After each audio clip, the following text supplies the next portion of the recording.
Hi everyone, welcome back. Thanks for joining us today. We've got a brand new story to share with you, so let's begin. My name's Jeffrey. When life changes, people change. Not because they become someone else, but because who they really are finally comes out. And yeah, I'm talking about my wife. Or ex-wife, I should say.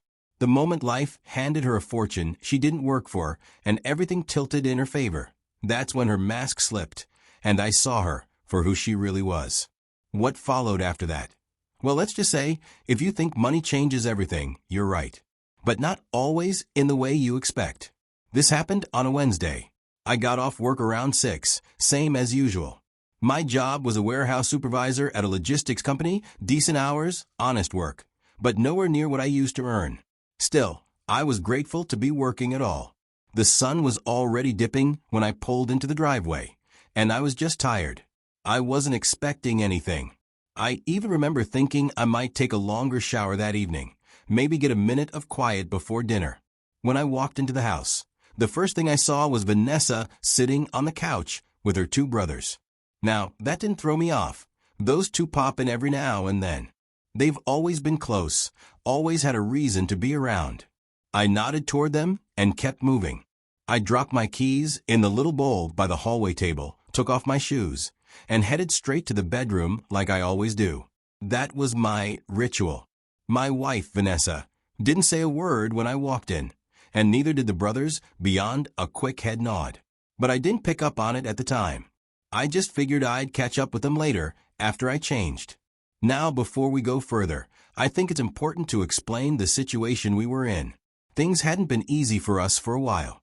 I used to have a good job with a decent salary and benefits. But that all went out the window when the company downsized.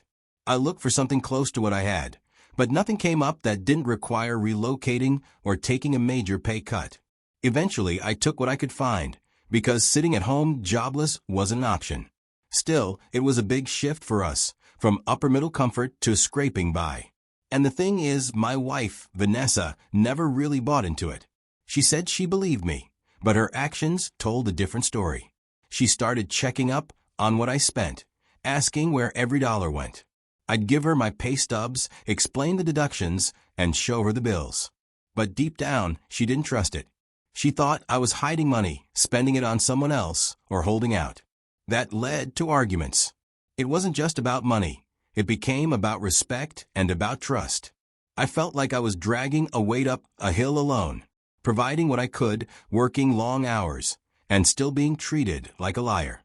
Our child, who is just 7, saw more than she should have and heard more than she needed to. And as a man and as a father, that broke me in places I didn't know could break. So yeah, when I came home that day, but still, I wasn't ready for what was waiting just beyond that bedroom door.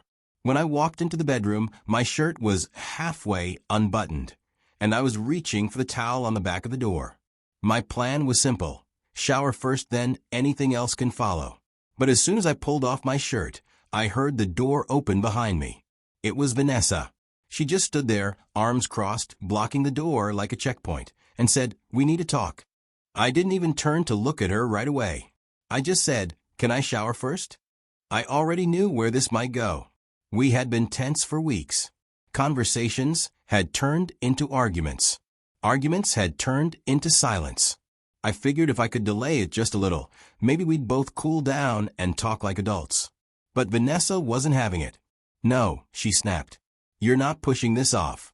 We're talking now." So I turned around slowly, holding my towel in one hand, still halfway undressed. I looked her in the eye. I didn't say anything. I just waited. And then she said it, straight out. "I'm done. I'm tired of this marriage. I want out." Just like that. At first, I honestly thought she was bluffing. I didn't believe her. Not fully. We'd had fights before, some worse than this stretch we were in.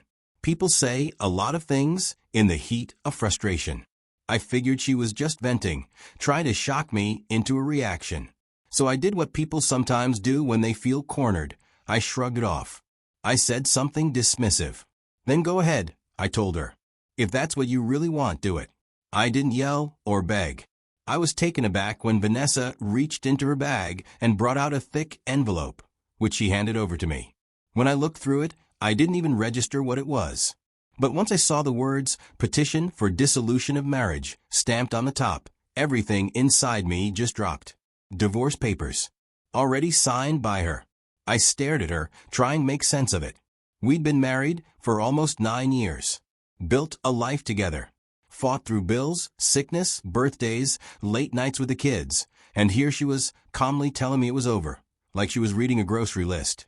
I asked her, "Is this really how you want our marriage to end?" I needed to hear her say it. Needed to know if this was a moment of stress or something fixable. She said, yes.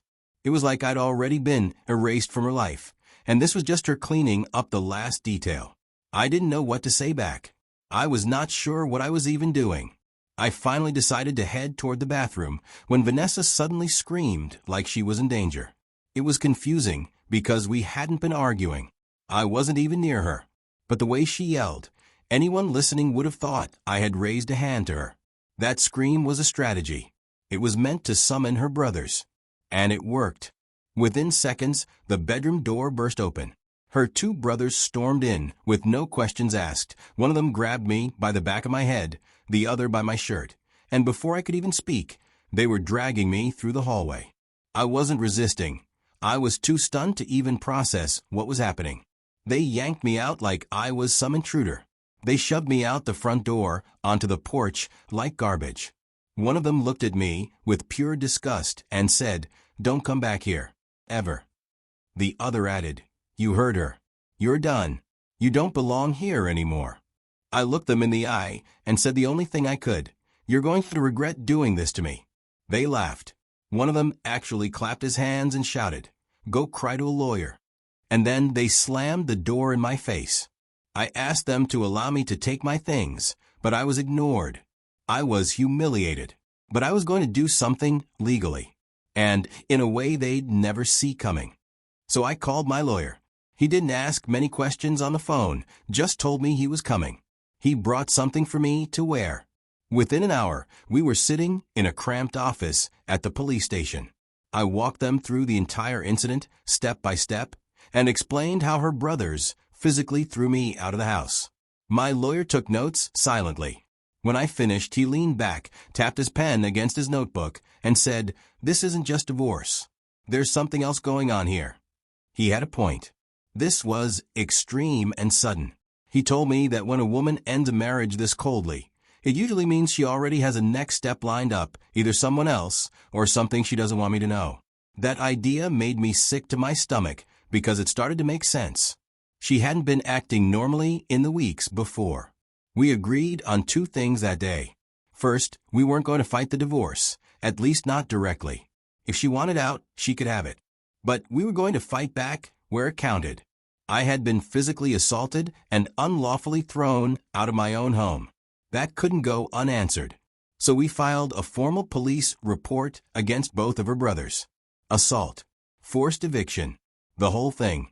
My lawyer said we'd need this on record, not just for justice, but because it would matter when custody and property got involved later. As my lawyer reviewed Vanessa's divorce terms in the days that followed, he discovered she was asking for full custody. Just Jeffrey gets visitation rights, maybe. I could take the hit emotionally. I could even take losing the house. But handing over my child, like that wasn't happening. I looked my lawyer in the eye and said, "We'll fight it." Because no matter what my bank account said, I was there. I showed up for my child. I'd struggled the last year or 2. Life had been rough. I wasn't driving luxury cars or investing in beach condos like Vanessa dreamed about. But I never missed a day of being a dad. That meant something. And I told my lawyer flat out, "She can keep everything, but I'm not walking away from my kid."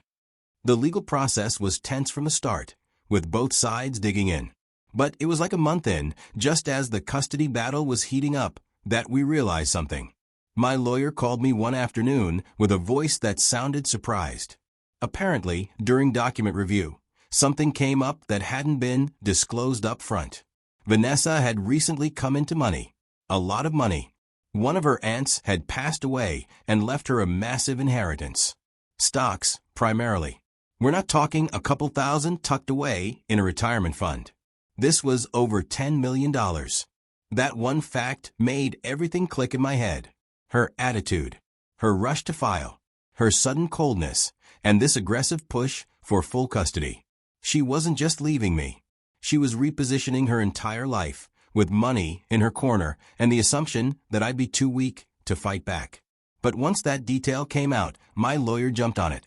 We filed motions for full financial disclosure, not just the stocks, but any transfers, hidden accounts, shell investments, whatever she thought she could slide under the radar. The court took it seriously. She was forced to open the books. And for the first time in this whole mess, Vanessa didn't look so sure of herself. The narrative shifted. She wasn't just the wife, escaping a struggling husband. She was the millionaire trying to strip a father of his child while pretending her fortune didn't change anything. But it did. And now, the court knew it too. When my lawyer first mentioned spousal support, I hesitated. Not because I didn't think I deserved it, but because I knew exactly how Vanessa would react. And sure enough, when it came up in court, she shifted in her seat like the idea physically disgusted her. It was like she couldn't believe I'd even ask for something like that, as if the money she now had made her completely forget who had been paying the bills for most of our marriage. My lawyer made the case clear. There was a massive financial gap between us now, and I'd spent years making sure she and our kid had everything they needed. After we got married, I paid off her student loans immediately. She didn't even have to think about that debt again. When our daughter was born, Vanessa chose not to go back to work, and I supported that decision fully. I took on everything while she focused on being a mom, which I respected deeply. But those choices had consequences for me too. I passed up a major opportunity to grow just so I could move closer to her family, because she said she needed the support system. I gave up a lot, not grudgingly, but intentionally, for our life together. And now, after all that, she's loaded. And I'm standing in court like I'm asking for a handout just because I don't have millions in my name. She looked at me like I was trying to rob her. But my lawyer laid it out. The law exists to protect people from exactly this kind of imbalance. And whether Vanessa liked it or not, she didn't get to rewrite history just because she had money now. Soon, the court finally handed down its decisions for the different cases in the suit against Vanessa and her brothers. What they did to me, the judge didn't take it lightly. Each of them was fined, and more importantly, the court issued a restraining order. They can't come near me anymore, not at home, not at work, not even by accident. That gave me a deep sense of relief. Then came the divorce ruling itself. Vanessa had made it clear she wanted everything. The house, the car, our daughter, and a clean break for me with no financial strings attached. But the court didn't see it that way. The judge looked at what we had built during our marriage, then divided the marital assets fairly. Not 50-50 to the dollar, but close enough that neither of us walked away empty-handed. It stung her pride, I could tell, but that wasn't my problem. I hadn't asked for more than my share. I just wasn't going to be left with nothing. The biggest blow to Vanessa, though, came when the court addressed custody. She came in painting herself as the better parent, acting like my role in our child's life had been limited or replaceable. But the facts told a different story. I'd been there from day one. The judge saw that. And in the end, we were granted equal custody. 50-50. Our daughter wouldn't be used as a pawn or a trophy. She'd have both parents equally. And I could see it, the way Vanessa's jaw clenched when the judge said those words. She wasn't used to being told no. And then came the alimony. That part hit her hardest.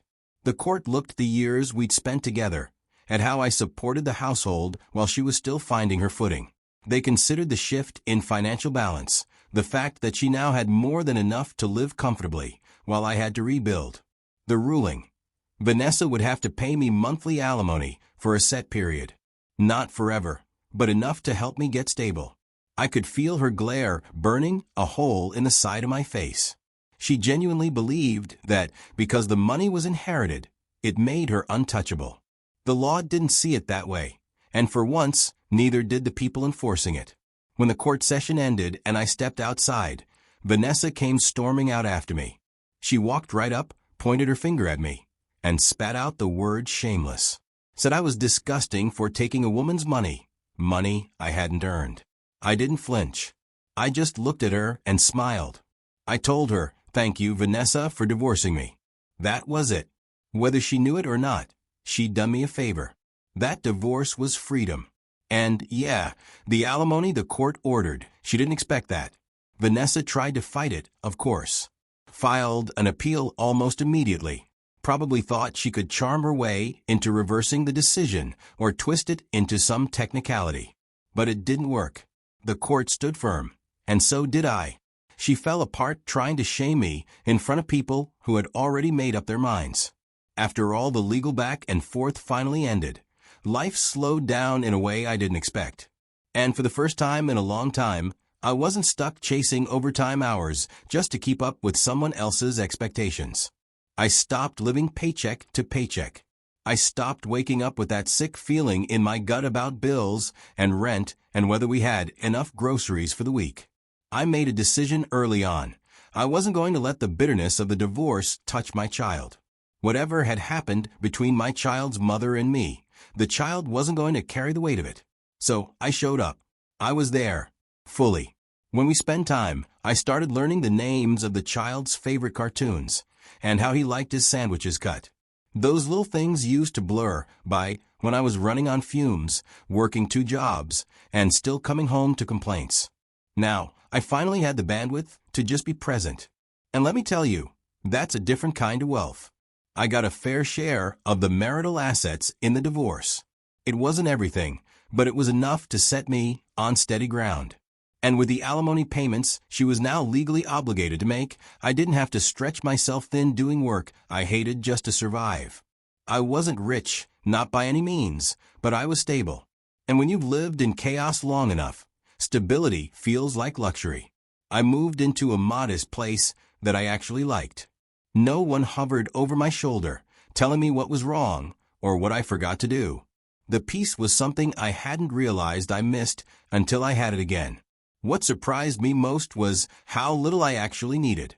Supporting just myself and my kid didn't take nearly as much energy or money. There's a kind of simplicity to this life that I never had before. I cook more now. I sleep better. I laugh more with my child.